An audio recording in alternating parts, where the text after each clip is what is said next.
The first step to soldering is to do what we call tinning the tip. And what we're doing is we're applying a small amount of solder to the end of the soldering iron that allows it to transfer the heat more rapidly. We use this inside the water tray so that we can create a nice smooth finish on at least one side of the soldering iron that we're going to use.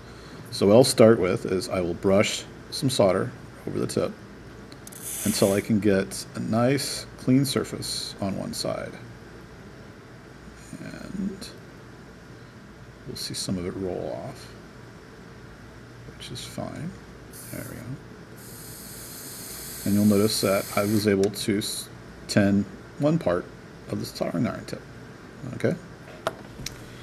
Now what we're going to do is we're going to heat the wire and allow it to heat up a bit and then apply some solder directly to it. So I'm going to apply the tinned side of my iron to the bottom of the wire and then brush the solder over the end and allow it to solder.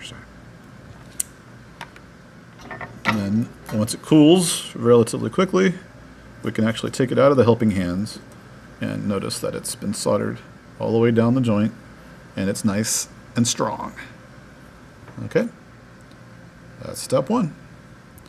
Step two, we're going to solder some stranded wire. What I've done is I've cut a piece of stranded wire for us and I went ahead and wrapped it together using the strands as a support. And I'm going to use the same technique here in a moment to solder the stranded wire. And you'll see how it absorbs the solder even better. So I'm going to brush the solder over the end. There we go. And allow it to absorb into the strands. And we're looking for a nice finish and a nice strong bond all the way around. Okay. And again, if I've done my job correctly, the bond will be permanent and all the way through and very strong.